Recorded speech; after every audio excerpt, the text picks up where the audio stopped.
आज की क्लास में हम लोग ग्राफिकल रिप्रेजेंटेशन ऑफ मोशन के बारे में पढ़ने वाले हैं और इस सेक्शन में सबसे पहले पढ़ना है डिस्टेंस टाइम ग्राफ के बारे में। ठीक है, सो डिस्टेंस और टाइम को टाइम के रिस्पेक्ट में अगर किसी भी ऑब्जेक्ट का लोकेशन चेंज हो रहा है तो कवर्ड डिस्टेंस और टाइम के बीच में किस तरीके से ग्राफ ड्रॉ करेंगे, इसको हम लोग सीखने वाले हैं। तो ग्राफ में हमेशा ही दो एक्सिस होते हैं, एक वर्टिकल लाइन होती है जिसको हम लोग वाई एक्सिस कहते हैं और एक हॉरिजॉन्टल लाइन होती है जिसको हम लोग क्या कहते हैं, एक्स एक्सिस कहते हैं। तो यहाँ पे वाई एक्सिस पे हम लोग डिस्टेंस को लेते हैं और एक्स एक्सिस पे हम लोग क्या लेते हैं, टाइम को लेते हैं। अब यहाँ पे सबसे पहले एक ग्राफ हम लोगों ने ये ड्रॉ किया है। तो इस ग्राफ को जब आप एनालाइज करेंगे, यहाँ पे देख रहे हैं कि किसी भी ऑब्जेक्ट, यहाँ पे हमारा टाइम है, यहाँ पे हमारा क्या है, तो डिस्टेंस है, और कोई ऑब्जेक्ट हमारा मूव कर रहा था, उसको हमने उसके डिस्टेंस को टाइम के अगेंस्ट क्या कर लिया, यहाँ पे प्लॉट किया। जब प्लॉटिंग हमने की तो मोशन को रिप्रेजेंट करने के लिए ये एक स्ट्रेट लाइन है। तो जब भी स्ट्रेट लाइन इस तरीके का बने तो आप समझ लेना कि ये मोशन कैसा है, यूनिफॉर्म है। यहाँ पे हमारा स्पीड चेंज नहीं हो रहा, हर एक इक्वल इंटरवल ऑफ टाइम में आप देखोगे कि हमेशा ही डिस्टेंस कवर क्या होगा, इक्वल होगा। हर एक 5 मिनट का अगर इंटरवल ले लो तो आप हर एक 5 मिनट के इंटरवल में आपको डिस्टेंस कवर क्या मिलेगा, इक्वल बनेगा। तो इस तरीके का जब भी ग्राफ देखो यूनिफॉर्म मोशन, ये यूनिफॉर्म मोशन को रिप्रेजेंट कर रहा है। अब डिस्टेंस टाइम ग्राफ से आप क्या कर सकते हो, स्पीड भी निकाल सकते हो किसी भी ऑब्जेक्ट का। अगर मानो यहाँ पे कि अलग अलग इंस्टेंस में यहाँ पे डिस्टेंस कवर दे रखा है और कहा कि इस ग्राफ के हेल्प से आपको वेलोसिटी या स्पीड कैलकुलेट करनी है, तो आप क्या करोगे कि अगर आपको निकालना है t2 t1 टाइम के बीच का हमें वेलोसिटी निकालनी है, ये डिस्टेंस टाइम ग्राफ है, और एक सर्टेन पीरियड ऑफ टाइम के बीच में आपको निकालना है स्पीड, क्योंकि स्पीड हमेशा ही किसी न किसी टाइम फ्रेम में निकालेंगे, किसी न किसी टाइम इंटरवल में निकालेंगे। ठीक है, तो मैंने कहा कि इस टाइम इंटरवल के बीच का स्पीड बताओ। ठीक है, तो हमने स्पीड को डिफाइन कैसे किया है, it is a distance in पर यूनिट टाइम। बट कितना डिस्टेंस ट्रेवल हुआ इस टाइम इंटरवल में, तो इस टाइम इंटरवल में S2 माइनस S1 यानी कि इतना ही डिस्टेंस तो ट्रेवल हुआ है। V यहाँ पे स्पीड को रिप्रेजेंट कर रहा है, वेलोसिटी भी कह सकते हैं, क्योंकि जब लीनियरली कोई भी ऑब्जेक्ट मूव करता है ना तो उसकी वेलोसिटी और स्पीड क्या होती है, एक ही आती है। ठीक है, तो यहाँ पे मैं स्पीड कैलकुलेट कर रहा हूं किस इंटरवल ऑफ टाइम में, तो 5 से लेके 10 सेकेंड के बीच का मैं यहाँ पे स्पीड निकालने का ट्राई कर रहा हूँ। तो यहां से यहां तक कितना टाइम लिया है ये देख लो। तो यहाँ पे टाइम कैसे निकालेंगे, t2 माइनस t1, और t2 minus t1 interval of time में इसने डिस्टेंस कितना ट्रेवल किया, तो यही तो क्या है, so it is S2 minus S1, है या नहीं। अब यहाँ पे कुछ ना कुछ वैल्यू होगी, तो हमारे S2 की वैल्यू कितनी थी, 20 थी, और S1 की वैल्यू क्या थी, 10 थी, और यहाँ पे T2 कितना है, 10 है, और ये 5 है, तो 10/5 आया, और इससे हमें इस ऑब्जेक्ट की, मूविंग ऑब्जेक्ट की स्पीड के बारे में पता चल गया है, 2 मीटर पर सेकेंड। तो डिस्टेंस टाइम ग्राफ से अब डिस्टेंस तो बता ही सकते हैं, ऑब्जेक्ट का स्पीड भी बता सकते हैं, और यहाँ पे स्पीड हमेशा ही आपको क्या मिलेगा, कांस्टेंट मिलने वाला है, क्योंकि ये कैसा मोशन है, तो यूनिफॉर्म मोशन। यूनिफॉर्म मोशन में कभी भी स्पीड हमारा चेंज नहीं होता। ठीक है, समझ में आई बात। अब आगे बढ़ते हैं। अगर आपका डिस्टेंस टाइम ग्राफ इस तरीके का है तो हर एक इक्वल इंटरवल ऑफ टाइम में आपका डिस्टेंस कवर क्या होगा, अनइक्वल मिलने वाला है। यानी कि ये जो हमारा मोशन है ये कैसा मोशन है, एक्सेलरेटेड मोशन को, नॉन यूनिफॉर्म का मतलब क्या है, एक्सेलरेटेड मोशन है, एक्सेलरेशन है, यानी कि स्पीड इसकी क्या हो रही होगी, चेंज हो रही होगी।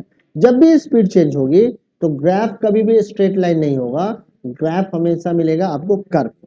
तो अगर कभी भी डिस्टेंस टाइम ग्राफ में आपको किसी भी मोशन का जो ग्राफ आप ड्रॉ कर रहे हो, if it is curve then that graph is representing non uniform motion, that means that object is moving with the acceleration. Object कैसा मूवमेंट कर रहा है? तो एक्सेलरेटेड मोशन कर रहा है। समझ में आया? अब है हमारे दूसरा वेलोसिटी टाइम ग्राफ। जिस तरीके से हमारा डिस्टेंस टाइम ग्राफ था, एक एक्सिस पे हमने डिस्टेंस को रखा था, दूसरे एक्सिस पे हमने टाइम को रखा था। In the same manner on the Y axis we will put the velocity. तो वाई एक्सिस पे हमेशा ही हम लोग वेलोसिटी को रिप्रेजेंट करने के लिए यूज करेंगे, और एक्स एक्सिस को फिर से हम लोग टाइम के लिए यूज कर लेंगे। वाई हमेशा वर्टिकल होगा और एक्स एक्सिस हमेशा ही क्या होगा? हॉरिजॉन्टल होगा। ठीक है, तो यहां पे आप देख रहे हो कि फिर से एक ग्राफ है। ये हमारी कैसी ग्राफ है? तो वेलोसिटी टाइम ग्राफ है। टाइम को हमने एक्स एक्सिस पे रखा है और वेलोसिटी को हमने क्या रखा है? वाई एक्सिस पे रखा है। प्लीज यहाँ पे ध्यान देना है। अब यहाँ पे आप देख रहे हो कि इस ऑब्जेक्ट की वेलोसिटी बदल नहीं रही है, फिक्स है।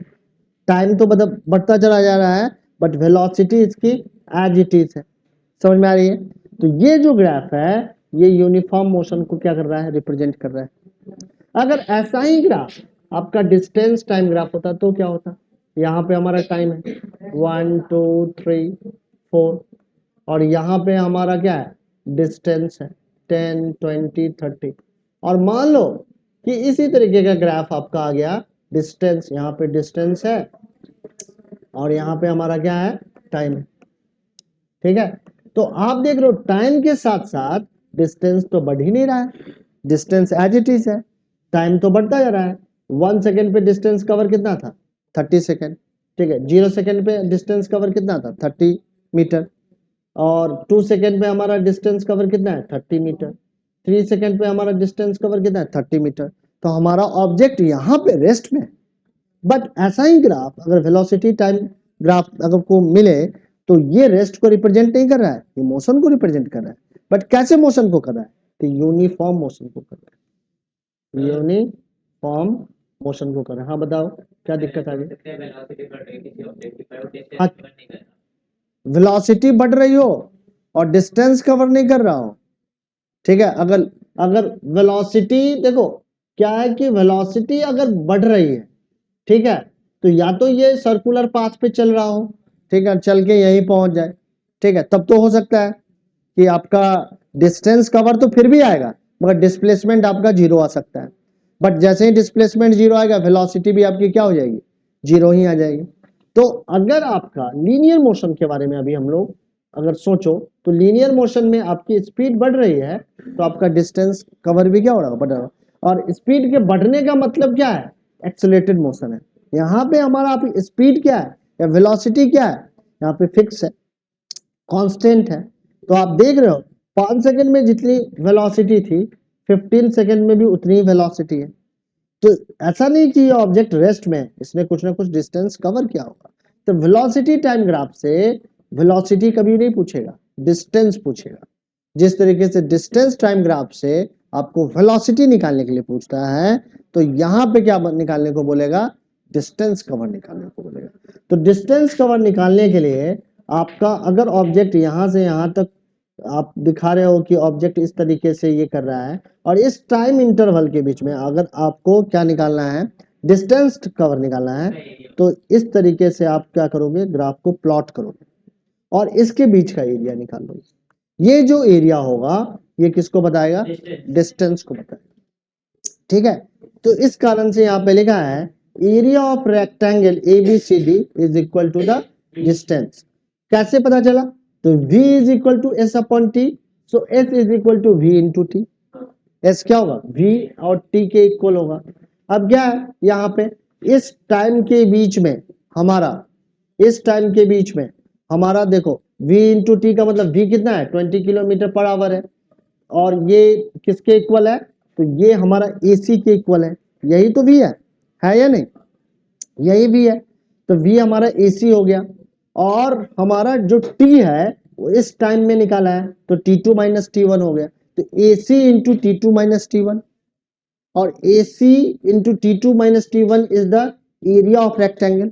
सो एरिया ऑफ रेक्टेंगल अगर आप निकाल लो तो आपको इस ऑब्जेक्ट के 15 मिनट से 15 मिनट में या 5 सेकेंड से 15 सेकंड के बीच का जितना भी डिस्टेंस कवर किया है इस इंटरवल ऑफ टाइम में, ये निकल के आ जाएगा। समझ में आया? तो यहाँ पे ये वेलोसिटी कैसी है, यूनिफॉर्म वेलोसिटी को रिप्रेजेंट कर रहा है, या यूनिफॉर्म मोशन को रिप्रेजेंट कर रहा है।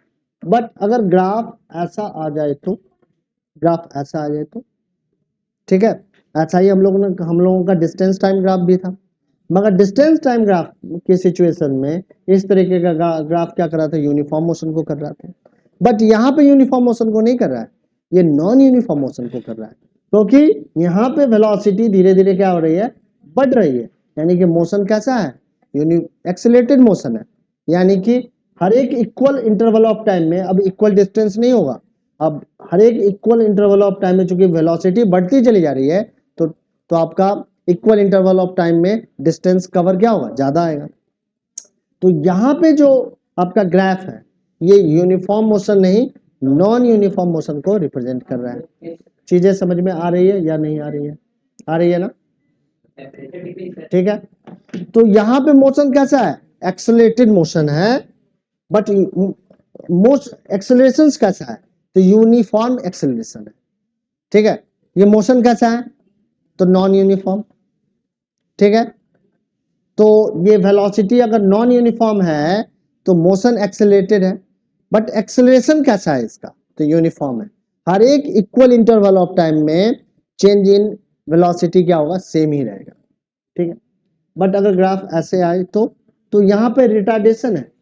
किसी सर्टेन टाइम में ट्रक की स्पीड या कार की स्पीड 30 मीटर पर सेकेंड थी, फिर ब्रेक लगाई, धीरे धीरे धीरे धीरे टाइम बढ़ता गया और फाइनली कार आके क्या हो गया, रुक गया है, रेस्ट में चला गया, क्योंकि फाइनल वेलोसिटी इसकी क्या है, 0 है। टाइम तो बढ़ेगा ना, ठीक है ना, टाइम तो अपने ब्रेक लगाओगे तो सडनली रुकेगा नहीं, इट विल टेक टाइम, धीरे धीरे कर जाके कार रुकेगी।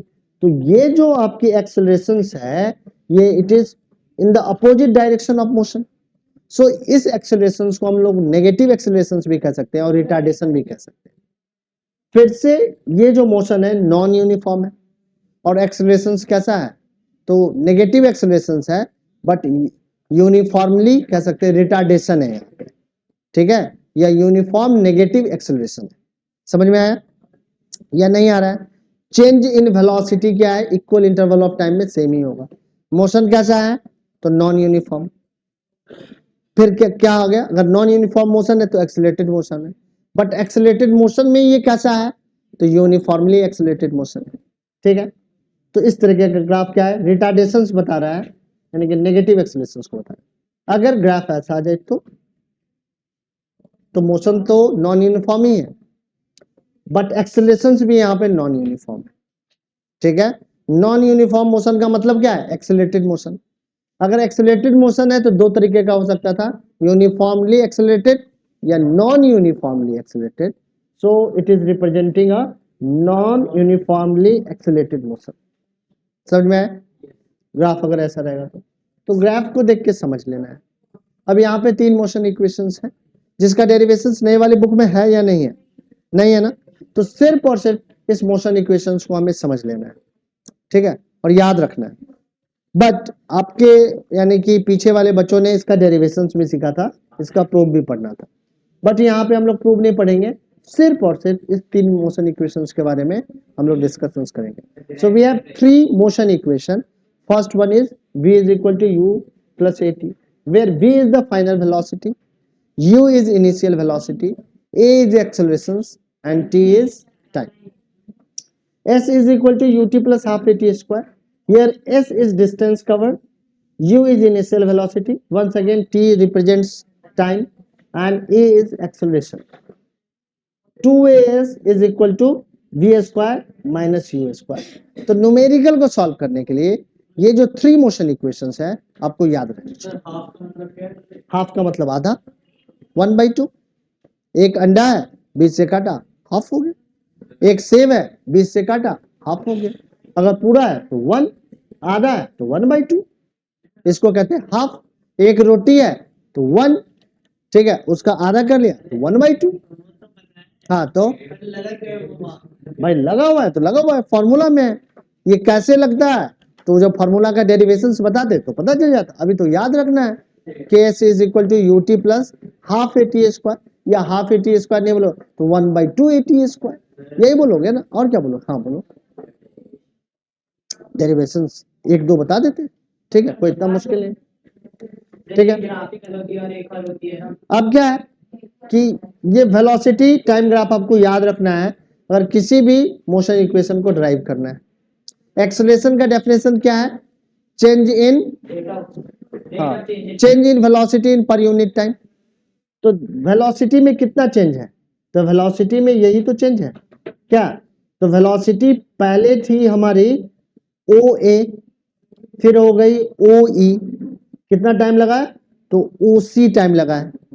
तो एक्सेलरेशंस का जो डेफिनेशन है उसके अकॉर्डिंगली हमें ये तो लिख ही सकते हैं, ये लिखने के लिए कोई डेरिवेशंस की जरूरत नहीं है, क्योंकि that is the definition of accelerations कि rate change in velocity is acceleration. So change in velocity is per unit time is called rate change. अब हमारा चेंज इन वेलोसिटी क्या है? तो चेंज इन वेलोसिटी यही है, ये है ना। चेंज इन वेलोसिटी को ए ई लिख सकते हैं या बी डी लिख सकते हैं, बात तो वही है। तो change in velocity B D आ गया। उसका टाइम, टाइम कितना लगा है? तो ओ सी टाइम लगा है, ठीक है। अपॉन में क्या लिख दिया? ओ सी, बी डी अपॉन ओ सी, ठीक है। अब बी डी को कैसे रिप्रेजेंट करेंगे? तो सिर्फ बी डी को रिप्रेजेंट करने के लिए इसमें से ये इतना माइनस करना पड़ेगा। तो यहां से यहां तक की वैल्यू क्या थी? v थी, और यहां से यहां तक की वैल्यू क्या है? u है। तो v माइनस यू क्या होगा? हमारा bd के इक्वल होगा। और जो oc है यहाँ पे जाके t वैल्यू है, तो oc की वैल्यू क्या आ जाएगी? t आ जाएगी। So a is equal to v minus U upon T, और इस t को इधर ले जाओगे तो at is equal to v minus U, और इसी से आपको पता चलेगा v is equal to u plus A T. अब देखो यहाँ पूछ के नीचे क्या देख रहा है? चश्मा उतार के पूछ लिया डेफिनेशन कि बताओ डेरिवेशन कैसे होगा, और जैसे ही पूछा चश्मा उतार दिया कि अब तो देखने, हाँ, काने से सुनने, तो ग्राफ ड्रॉ करने की क्या जरूरत है? तो इतना महंगा 5 लाख का इंटरेक्टिव पैनल क्यों लगाते हैं? हम लोग ऐसे ही भाषण देते रहते हैं कि चलो आज वेलोसिटी के बारे में बताते हैं, velocities rate change of distance बता देते हैं, या रेट चेंज ऑफ, हाँ ठीक है ना। तो ऐसा नहीं है, यहाँ पे जो रिप्रेजेंटेशन है, जो लिटरेचर लिखा हुआ है उसको भी सुनना जरूरी है, देखना जरूरी है, ठीक। तो एक डेरिवेशन समझ में आ गया। अब दूसरा, दूसरा क्या है कि फिर से ग्राफ वही है। अब क्या दूसरा जो हमारा मोशन इक्वेशन वो क्या है? S is equal to U T plus half A T square. तो हमें क्या निकालना है? यहाँ पे डिस्टेंस निकालना है। डिस्टेंस किसके इक्वल होता है? तो कह रहा है कि ऑब्जेक्ट हमारा इस तरीके से मूव कर रहा है, इनिशियल वेलोसिटी u थी और फाइनल वेलोसिटी v आई। तो इस ग्राफ को अगर हम लोग प्लॉट करें तो इस तरीके का प्लॉटिंग है। तो ये जो पूरा एरिया होगा इस ग्राफ के अंदर का, ये एरिया क्या कहलाएगा? हमारा डिस्टेंस कवर कहलाएगा। तो s is equal to area of O A B C, O A B C. अब O A B C area को दो पार्ट में हम लोग बांट सकते हैं, एक इस पार्ट में और एक इस पार्ट में। तो ये पार्ट हमारा रेक्टेंगुलर है और ये हमारा राइट एंगल ट्रायंगल है। सो राइट एंगल ट्रायंगल का हम लोग एरिया कैसे निकालते हैं? तो 1/2 बेस इंटू हाइट, ठीक है। और रेक्टेंगल का एरिया क्या होता है? Length into breadth. तो यही दोनों फॉर्मूला लिख दिया। तो इसका लेंथ कितना है? तो लेंथ ओसी है, ब्रेथ कितना है? ओ ए, ठीक है। और इस वाले ट्रायंगल का एरिया कितना? 1/2 A D into B D, A D into B D. अब सारी वैल्यू हम लोग सब्सटीट्यूट करते हैं। ग्राफ ओ ए किसके इक्वल है? तो यू के इक्वल है, लिख दो ओ ए के जगह पे यू। ओ सी क्या है? तो ओ सी हमारा यहां से यहां तक की वैल्यू क्या है? टी है, ठीक है, लिख देंगे यहाँ पे टी। फिर हाफ था, हाफ रहने दिया। फिर ए डी क्या है? तो ए से डी यहाँ पे फिर से टी है, फिर से लिख दिया टी। और हमारा बी डी क्या है? तो बी डी हमारा यहाँ है, ठीक है। बी डी हमारा चेंज इन वेलोसिटी है। तो चेंज इन वेलोसिटी क्या है? v माइनस यू के इक्वल होगा। अब v minus you first motion equation से किसके इक्वल होता है? ए टी के इक्वल होता है। तो v माइनस यू की जगह पे हम लोग ए टी लिख दिए। इससे क्या आ गया? U T plus half A T square आ गया। इतना आसान, अच्छा, हाँ ठीक है। अब थर्ड मोशन इक्वेशन में चले आइए। थर्ड मोशन इक्वेशन फिर से ग्राफ, तीनों के लिए ग्राफ एक ही रहने वाला है, तीनों के लिए ग्राफ चेंज नहीं होगा। वो एज इट इज रहेगा, ठीक है। हाँ, वेलोसिटी टाइम ग्राफ ये एज इट इज रहने वाला है, ठीक है। अब क्या है, फिर से हमारा है V square minus U square is equal to 2as, ये है ना। फिर से डिस्टेंस निकालना है, तो s is equal to area of trapezium. कौन सा ट्रेपीजियम? ओ ए बी सी। पहले एरिया हम लोगों ने कुछ और तरीके से निकाला था, अब एरिया कुछ और तरीके से निकाल लेंगे। कैसे? तो ट्रेपीजियम का एरिया का सीधा फॉर्मूला लगा दिया। फॉर्मूला क्या लगाया? Sum of parallel side into height. तो हाइट क्या हो जाएगा? ये अपॉन 2, ठीक है। क्या होता है? 1/2 sum of parallel side, sum of parallel side into height. Height किसका? इन दोनों पैरेलल साइड के बीच का हाइट, ठीक है। तो S is equal to O A plus B C into O C upon 2, क्योंकि ओ ए एक साइड ये है, दूसरा साइड क्या है? बी सी, और इसका हाइट क्या है? इन दोनों के बीच का पैरेलल साइड का हाइट क्या है? ओ सी अपॉन 2। ये तो फॉर्मूला है, ये आपने किससे सीख रखा है? तो मेंसुरेशन से सीख रखा है, मैथ से सीख रखा है, ठीक है। अब इस फॉर्मूले में सारी वैल्यू को क्या करना है? सब्स्टिट्यूट कर देना है ग्राफ से, आपको दूसरा मोशन इक्वेशन मिल जाएगा 2as is equal to V square minus U square. खुद से कीजिए, पता चल जाएगा। डाउट आता है फिर से पूछ लीजिए। तो इस तरीके से पूरा का पूरा चैप्टर हमारा अब कवर हो गया है। साथ में एक लास्ट टॉपिक सर्कुलर मोशन है क्या आपके बुक में? ठीक है, तो लास्ट टॉपिक है हमारा सर्कुलर मोशन। और सर्कुलर मोशन के बारे में थोड़ा सा हम लोगों ने ग्रेविटेशन में भी पढ़ा था। क्या पढ़ा था? या तो ऑब्जेक्ट लीनियरली मूव करेगा या सर्कुलर पाथ पे। तो सर्कुलर पाथ पे अगर कोई ऑब्जेक्ट मूव कर रहा है, जिस तरीके से ये हमारा बॉल मूव कर रहा है, तो सेंटर में कोई ना कोई और ऑब्जेक्ट जरूर होगा जो कंटिन्यूअस इस पे फोर्स लगा रहा होगा। अगर ऐसा नहीं होगा तो ये क्या हमारा सर्कुलर पाथ पे मूव करेगा? कभी नहीं करेगा भाई, ठीक है। सेंट्रीपिटल फोर्स के कारण ही ऑब्जेक्ट हमारा सर्कुलर पाथ पे मूव करता है, अदरवाइज हमारा ऑब्जेक्ट कैसे मूव करेगा? लीनियरली करेगा। तो इस कारण से जहां पर भी सर्कुलर मोशन मैंने दिखाया है, तो वहां पे सेंटर पे कोई ना कोई एक ऑब्जेक्ट जरूर रख दिया, या तो यहाँ पे थ्रेड से ये जुड़ा हुआ हो और थ्रेड से जुड़ा होगा, और बार बार इसको हम लोग सेंटर की तरफ खींचेंगे तो ये ऑब्जेक्ट सर्कुलरली मूव करेगा। या थ्रेड से नहीं भी जुड़ा हुआ है तो कोई ना कोई एक ऐसा फोर्स, अनसीन फोर्स होगा जो ये ऑब्जेक्ट इस पे लगा रहा होगा कंटिन्यूअसली, और ये ऑब्जेक्ट इस ऑब्जेक्ट के सर्कुलर पाथ के सेंटर पे होना चाहिए। अगर सेंटर से ये शिफ्ट कर जाए तो यहाँ चला आए तो इसका सर्कुलर ऑर्बिट क्या हो जाएगा? बदल जाएगा। पड़ा हुआ रहने वाला ऑब्जेक्ट है, लग रहा है कि वो बेकार का है, बट वो बहुत ही काम का है, और उसी कारण से ये ऑब्जेक्ट हमारा सर्कुलर पाथ पे घूम रहा है। अब सर्कुलर पाथ पे अगर कोई ऑब्जेक्ट घूमता है तो उसकी वेलोसिटी कॉन्टिन्यूअसली चेंज होती है, ठीक है। स्पीड इसकी कांस्टेंट रह सकती है, बट वेलोसिटी चेंज होगी, क्योंकि हर एक इंस्टेंट ऑफ टाइम में इसका डायरेक्शन क्या हो जाएगा? चेंज हो जाएगा। यहाँ पे इसका डायरेक्शन क्या होगा?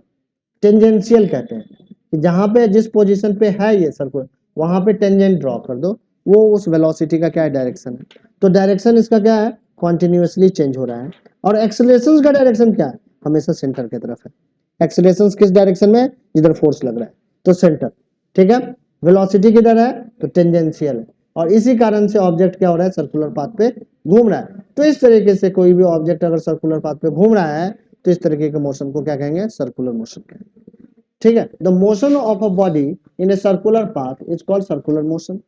Uniform circular motion, if a body moves in a circular path with the uniform speed, its motion is called uniform circular motion. Uniform circular motion is accelerated since here the velocity is changing in every second of time. हर एक second of time में क्या हो रहा है? इसकी velocity change हो रही है due to the change of direction, क्योंकि वेलोसिटी हमारे किस पे डिपेंड करती है? Magnitude as well as direction. Magnitude को चेंज करोगे तब भी वेलोसिटी चेंज होगी, डायरेक्शन को चेंज करोगे तब भी वेलोसिटी चेंज होगी। होगी या नहीं होगी? होगी ना। So uniform circular motion is accelerated motion because in a circular motion the body continuously changes its direction. Body continuously क्या करता है? अपने डायरेक्शन को चेंज करता रहता है। The circumference of a circle of radius r given by 2 pi r. तो जिस पाथ पे घूम रहा है उसका सर्कम्फ्रेंस क्या होगा? 2 pi r के थ्रू कैलकुलेट होगा। If a body takes t time to go once around the circular path, then the velocity v is given by 2 pi r upon t। ठीक है, समझ में आया या नहीं आया? तो इस तरीके से इतना ही पढ़ना है हमें सर्कुलर मोशन के बारे में। तो यहाँ पे हमारा ये चैप्टर क्या हो गया, खत्म।